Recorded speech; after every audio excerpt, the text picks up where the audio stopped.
recette est terminée. Mais quoi? Mais c'est Rosie, elle dit en...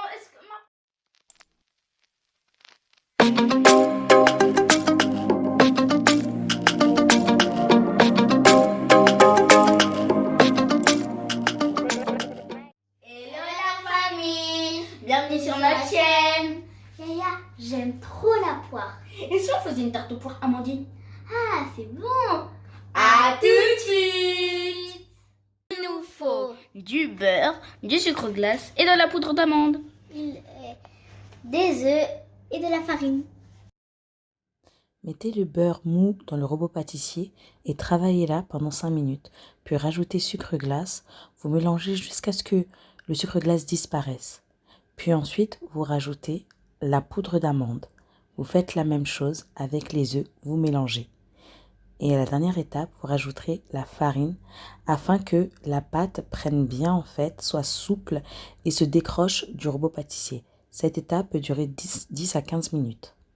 Ensuite, vous prenez la pâte, vous la travaillez, ce qu'on appelle fraiser la pâte.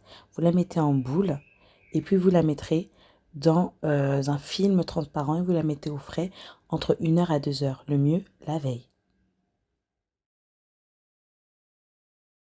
Il faut 2 œufs, de la vanille, du beurre, du sucre complet, de la poudre d'amande et de la poire.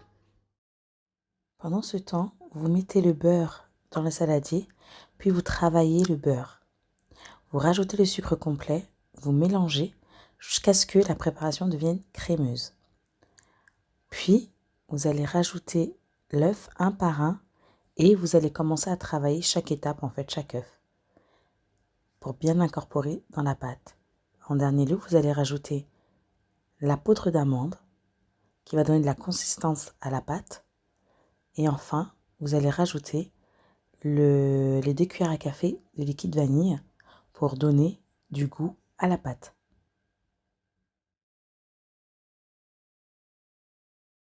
Au bout de 2 heures au frais, sortez la pâte et commencez à façonner la pâte.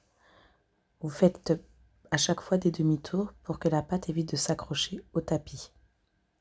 Prenez le moule, vous mesurez et vous vérifiez en fait que c'est à la bonne taille. Vous la pliez en 2 puis en 4 et avec la pointe vous la mettez bien au milieu du moule et vous comme ça ouvrir la pâte.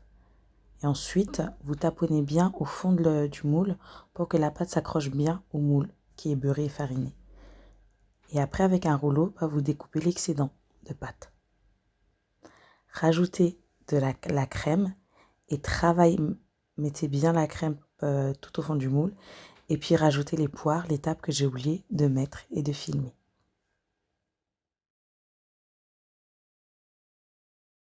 Et voilà, la recette est terminée. Si vous avez aimé la vidéo, Vous savez ce qu'il faut faire. souhaitez-nous bon appétit. Ciao, ciao. C'est le gâteau le plus délicieux de ma vie.